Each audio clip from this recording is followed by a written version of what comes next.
Long story short, we've been playing League of Legends for the past 15 years. We know League of Legends, we know the champions, we know everything, but there's one thing we don't know. It's the story of the fucking entire universe. And with Riot's MMO about based in League of Legends universe, I think that's information that's kind of relevant to us. So my boy Necrot released this video a couple of years ago, so you know, hopefully the story is still relevant. Yeah, hopefully Riot didn't retcon anything. So let's see what we have in here.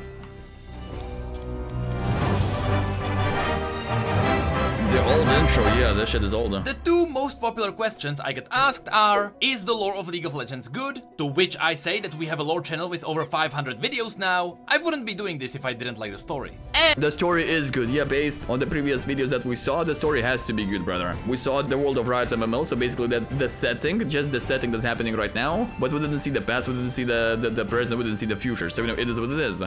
And I want to read the story, but I don't know where to start.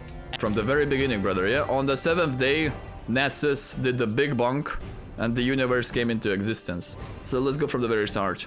And that is a very hard question to answer, because quite frankly, you can start anywhere you want. All of Riot's stories are written in a way where no matter what story you read, all of the information you need to understand it is somehow put in there. For example, if you are interested in Ionia, you can read about any champion in any order you want. But some characters talk about certain events more than others. Some champions like Riven or Master Yi explain the Noxian chemical warfare, but they still at least mention the main battle at the Placidium. Fucking classic Noxus committing genocide, yeah. Yeah, like, swear to God, Nox is going to be a fun race to play when the MMO comes out. Other champions, like Irelia or Karma, explain the main battle at the Placidium, but they only hint at the chemical warfare. So basically, all the stories contain all the information you need, so you are never left confused.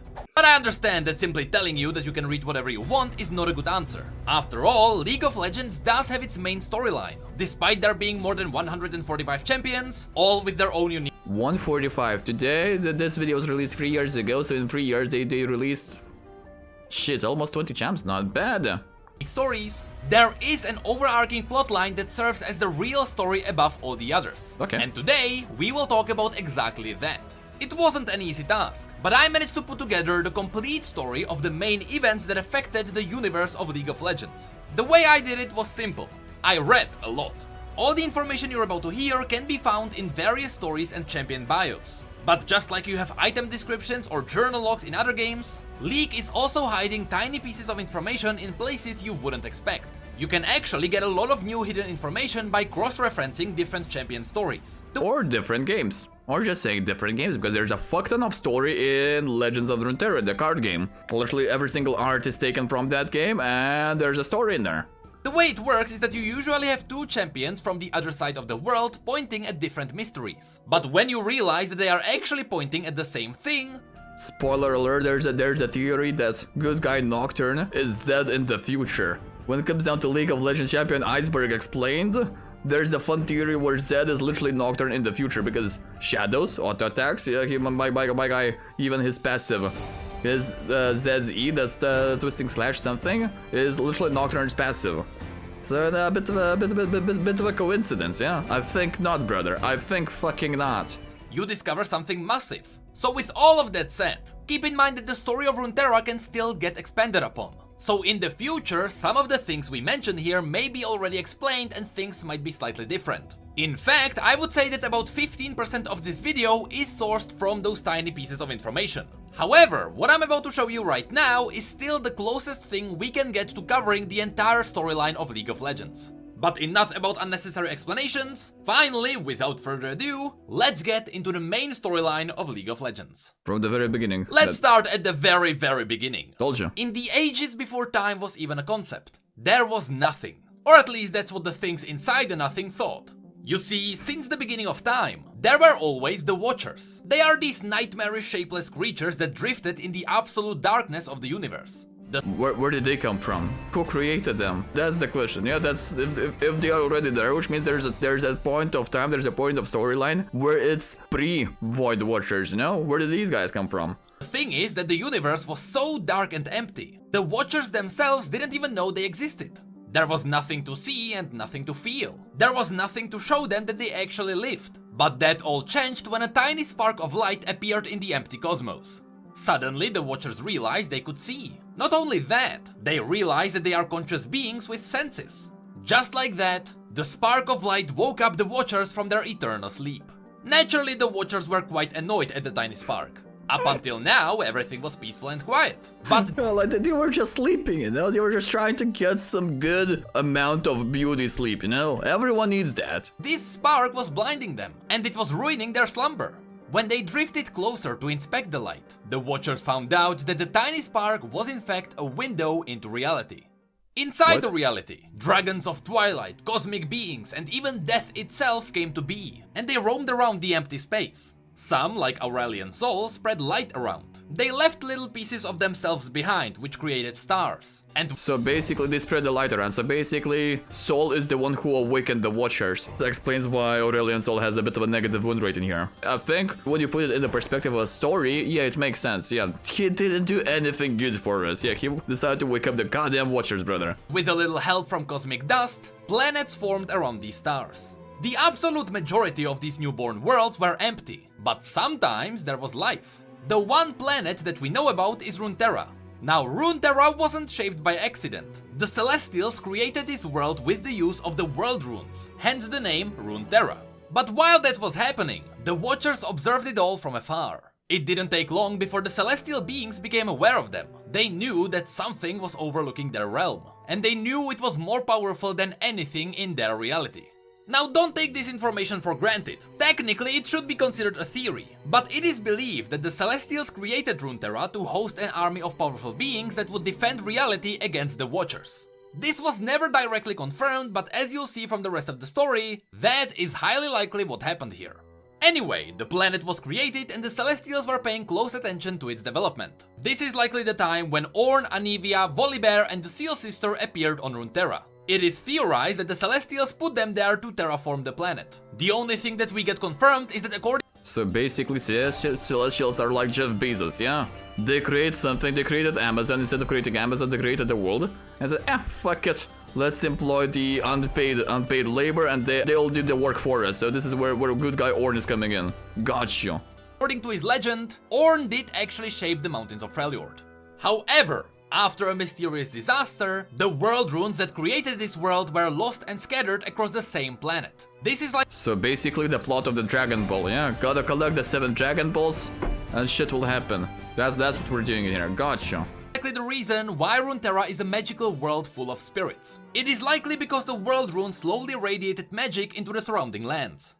Millennia passed and life started blooming on Runeterra. First, it was Yordles, Animals and Devastaya Shirei who started appearing on the ocean floor. But First were Devastaya. I thought the humans were first, no? Maybe this story is a bit outdated because in the lore of the entire world setting that we have in the present, which is one of the most recent videos, Necrot is explaining the fact that Devastaya came to be because when humans did something funny with the animals, thus became half animal, half human, yeah, hybrids. Also known as Devastaya. This video is from 2 years ago, right? Yeah, free. This video is from 3 years ago, so maybe they retconned this, yeah. But humans later joined them when they started covering the surface. This was very important to the Celestials. As mortals began emerging, the Celestials started fiddling with their lives. In fact, according to the Celestials, they Please. Imagine you're a human in this world, minding your own goddamn business, yeah? You're living Damacy, you go to university, you are trying to be a member of society. And fucking Bard watching you from the sky sees, nah. This guy has it too good, yeah? Let's fuck up his life. Boom, that's it, there goes the rest of your life. Your life got judged by fucking odds. They had some kind of grand design for the mortals. The story specifically avoids telling us what the design was, but at least we know that living beings had a purpose. The evolution of life wasn't an accident. To strengthen the relationship between the Celestials and the mortals of Runeterra, the Celestials did 2 things. First, they created star constellations. These were images that served as messages to guide mortals to their intended purpose. It was an easy way to communicate with them. And second, the Celestials created Mount Targon. An interesting fact is that the mountain was literally ripped from the ground. It is as if someone pinched the earth and pulled it up. That's why it is much steeper than any other mountain. Also, you may notice that a lot of the mountain surface is covered in ice. Partially, it is because it is really cold up there. But it's also because as the mountain was being pulled up, it was also dragging lakes and rivers with it. so a lot of the ice is vertically frozen lakes stuck to the mountain. Okay. In the end, Mount Targon was a pretty successful invention. It served as a beacon of godly light and magic that attracted beings from all over the world. The more advanced mortals even formed their own civilization around its peak, which gave them a deeper connection with the celestial realm. And after some time, few of the most trusted individuals were elevated by the Celestials, specifically by the Celestial aspects, creating the very first ascended beings. But the Celestials weren't the only ones who were strengthening their control over the life on Runeterra. The Watchers were doing the same. They were carefully poking holes into reality. Yeah, remember, the Watchers are still salty. Yeah, the Watchers are still salty that there's a goddamn light and they cannot sleep, brother. Imagine how annoyed you would be if you are sleeping. You've got absolutely blackout curtains, you've got in the middle of the night, and then there's someone shining a light upon you. I'd be pretty salty too. Gathering any information about what the reality is, and more specifically, how can they get rid of it. The Celestials notice these holes in realities that we know as void rifts, and they quickly move to the next stage of controlling Runeterra. Now it was about this time when Aurelion Sol flew by and he noticed how much the life on Runeterra bloomed. And when he got closer, he noticed that all the tiny mortals looked up at him, and they worshipped him. Now this Aurelion didn't mind at all, and he often came back to visit Runeterra between his journeys into the dark. I imagine the Rick and Morty episode where everyone is worshipping the big heads, you know, my guy was just passing by. My guy was just chilling, just cruising, you know? And then the local population said, oh my god, that's a god. That's a god, we need to worship him. Praise be the head. Praise be the A-Soul, eh? At one point, the mortal community up on the mountain, who were now known as the Targonians, offered Aurelion Sol a crown. Aurelion of course appreciated the gesture of gratitude, and he happily put it on. But as he did that, he willingly chained himself to the planet, because the crown bound Aurelion to the will of the ascended Targonians. Aurelion Sol was now enslaved. So basically slavery 101. I knew the Masya are racist, I knew the Noxus are a bit of a slave masters, but to slave a god? That's kind of Giga Chad move. We don't really know if it was just the Targonians who did this on their own, or if it was a plan of the celestial beings to enslave Aurelion Sol. But either way, the reason why Aurelion Sol was enslaved was because he was powerful enough to seal the Void Rifts. He was an effective weapon against the Grand Enemy. So yeah, in this scenario, means justify the ends. Ends justify the means, yeah, other way around, yeah. If that's the goal, if we're trying to save the universe, yeah, we can go with a bit of enslaving the cosmic dragon, yeah. The question is why we didn't talk to the dragon first? No, maybe let's talk to him nicely. No, maybe he will realize that, brother, if the Watchers are coming here, we're kind of fucked. Everything, the entire reality is fucked. So maybe, you know, do your job. Aurelion had a massive ego and he couldn't care less about the lives of mortals. So that or that, yeah, okay, gotcha, yeah, say less, yeah, the crown is good, yeah, crown is good. That's why he had to be forced to properly help the reality. At this point, the Watchers were at their limits. They wanted to learn more about Runeterra, but they were massive, and the rifts were tiny. The Watchers simply couldn't fit through. But it didn't take them too long to figure out that all they needed to do was to reach a mortal being and control it. If they corrupted something and sent it out, they could use it as a spy. So the way the Watchers gathered more information more effectively was by sending out horribly morphed beings to devour other beings and gather their information. The reason why information is so important to the Watchers is because they could easily use it as a weapon against Runeterra. The more they learn about how living beings are constructed and what living beings are the strongest, the more powerful voidborn creatures they can create and release through the rifts. But the Watchers realized that... But see, the thing is, the bigger they are, the more difficult it is to yeet them through the rift, no? Because that's the whole plan, because that's the whole idea why Watchers themselves are not coming there, they're too big. And this thing looks big. Deconstructing and recreating beings is not the only way to win this war. Up in Freljord, they were playing a different game. They managed to slowly corrupt the mind of an individual that almost doomed the entire planet. Of course, we're talking about Lissandra. Lissandra was one of the three sisters that ruled Freljord, the second most powerful region at that time, right after Targon.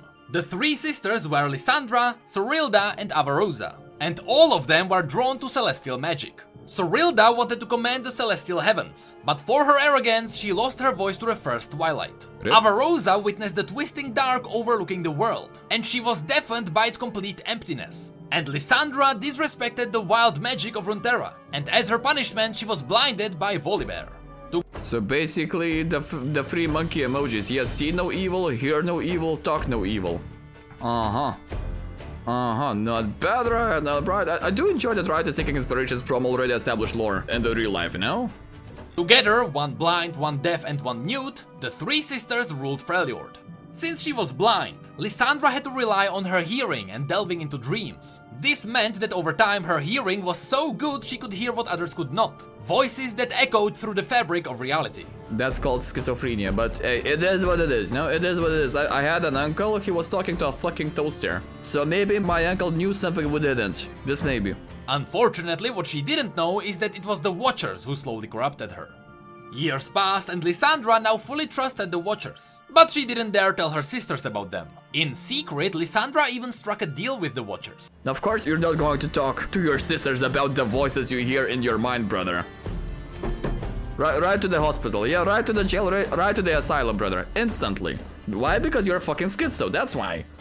The Watchers would give her people near immortality. This power of immortality is what created the Iceborn, who are basically Freljordians touched by the power of the Void. And in return, all the Watchers wanted was a safe place to rest when they visit their world. To Lissandra, this was an offering she couldn't decline, and so she accepted the terms on her sister's behalf. More years later, when the Freljord was ready for the Watchers, without a warning, they started emerging from the abyss, revealing Lissandra's hidden allegiance. Unfortunately, their horrible twisted forms were not what Lissandra expected, and she realized the grave mistake she had made. How does she see the form though? She's blind.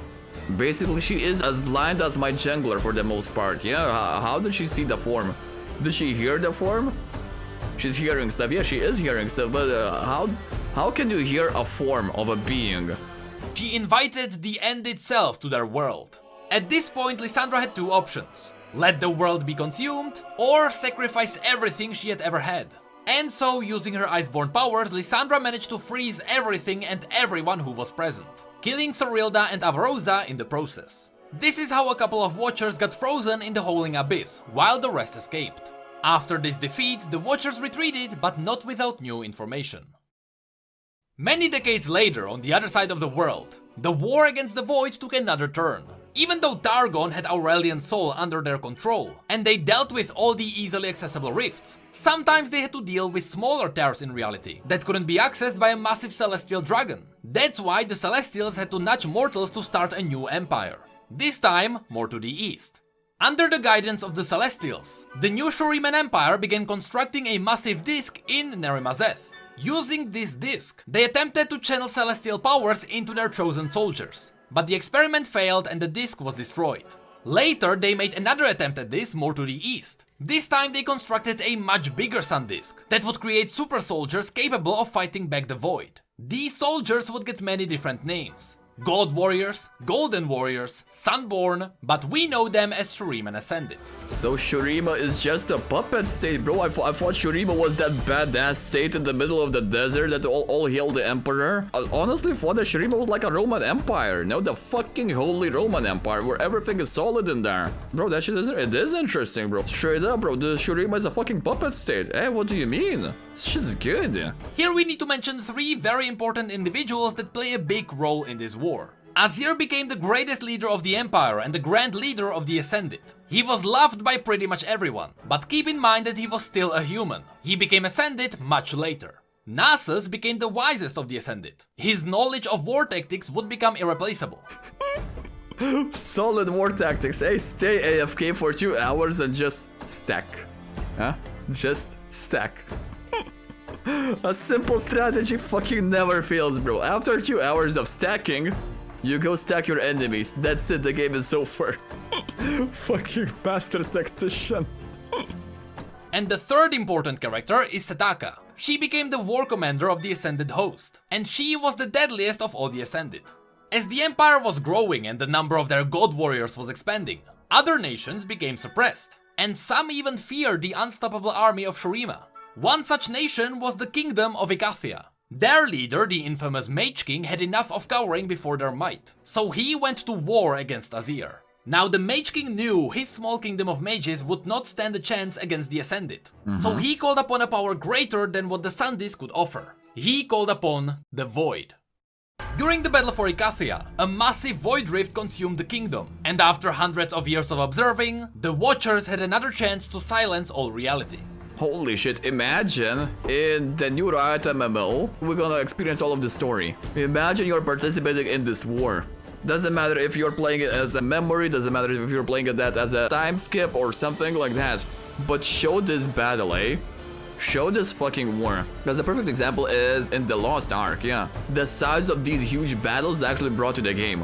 That is amazing. It would be fucking awesome. It would be awesome. It would be fucking disgusting. I would love to play that. Straight up, I would love to participate in the story and to see how it played out. Using their previously gathered knowledge, the Watchers corrupted everything they touched, and they created new Voidborn abomination the world had never seen. This was a war on a scale nobody expected. But after many sacrifices, including Setaka, who died while being torn apart by these abominations, the Ascended won, but at a great cost. Not only was the rift in Icathia so big that even today it is still not fully sealed, but I just got a question at this point, yeah? I gotta raise the hand, yeah? What about the idea of using Aurelion Sol? Because Aurelion Sol, as I understand, is the purpose of sealing the big void rifts.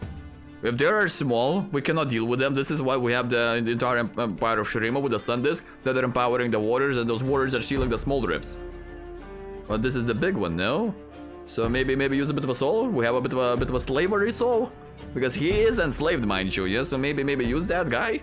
But most of those who survived were permanently marked by the void.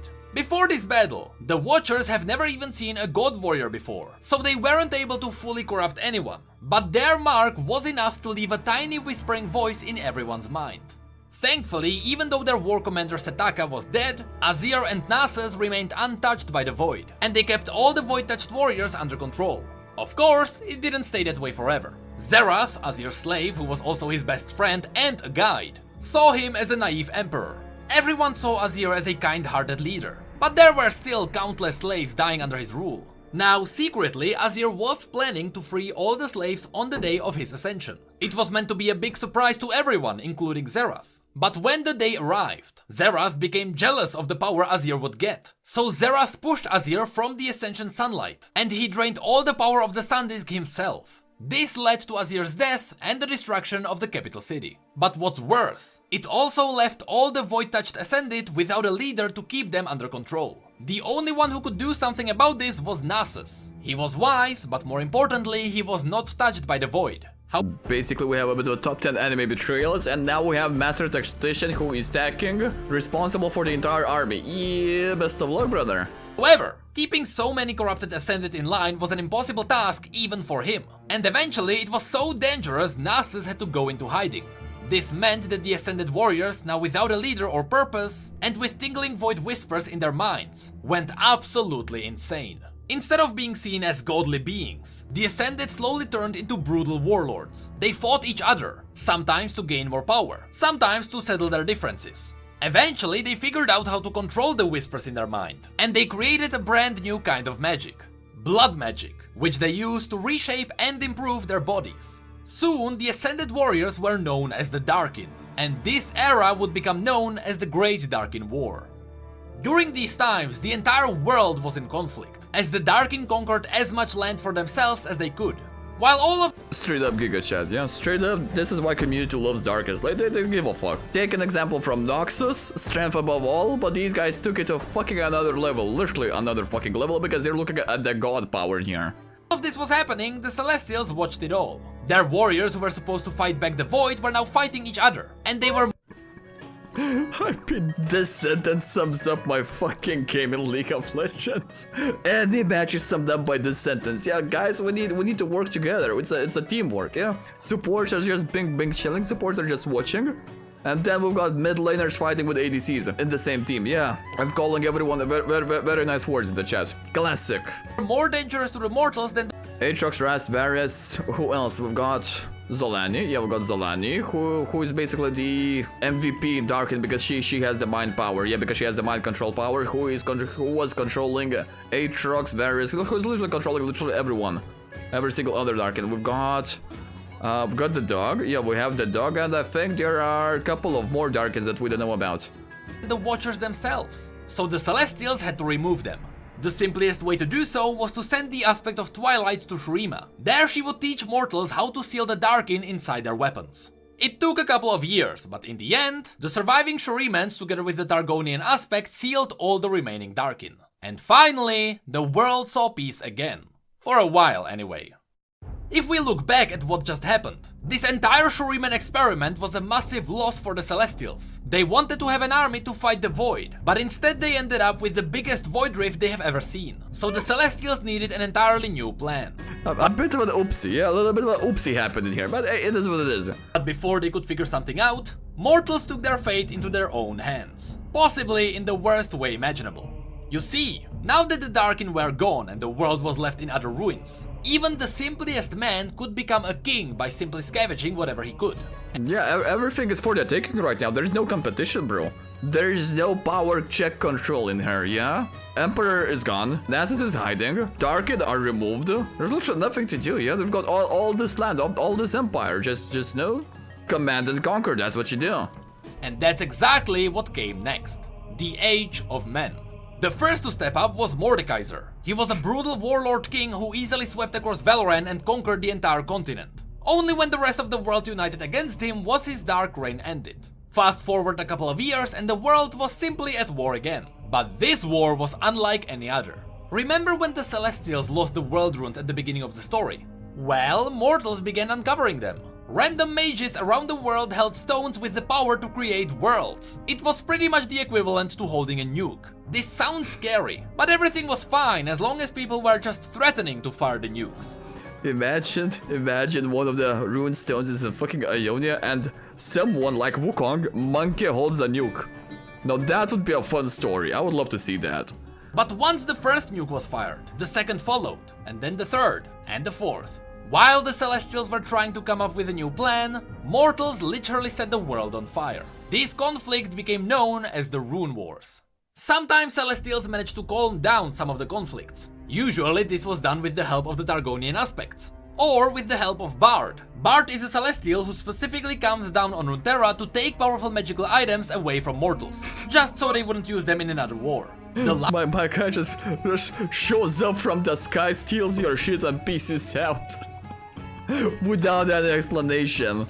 Honestly, I think about bro, in League of Legends, Bard has a basically same story, yeah? He should be chilling in the bot lane with his ADC, but Bard is on a different level, yeah? He's just fuck off, I'm on the mission, yeah? I'm on the mission, and he goes across the map. He knows what's up. Last time we saw Bard was during the battle for Bard Mountain, in Ionia, where he took away this magical egg.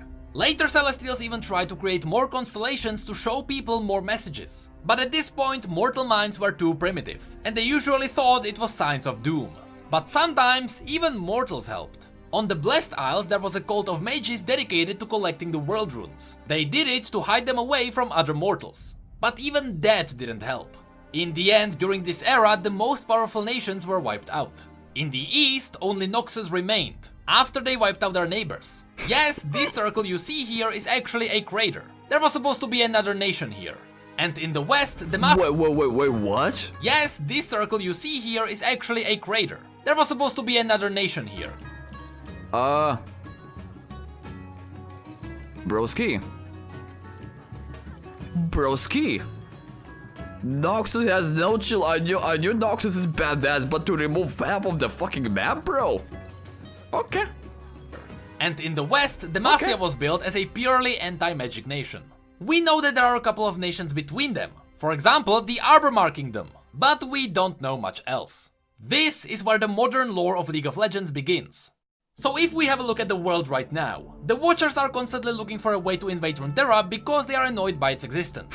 The north is hiding a massive void rift frozen beneath the holding abyss. The south has a massive void rift still open there, not big enough to fit a Watcher through, but big enough to spawn a void army. The western and eastern Valoran is at war, the entire Shuriman continent is mostly in ruins, and the Blessed Isles blew up. Only Ionia is somewhat decently holding it together, but Noxus had to screw them up too. Remember when I mentioned that the Celestials had mortals as a part of a bigger design? Again, the Celestials likely created mortal beings to use them all as soldiers in this galactic war. Well, whatever purpose mortals were supposed to have, it is far beyond the Celestial control now. So now, you may be wondering, what happens next?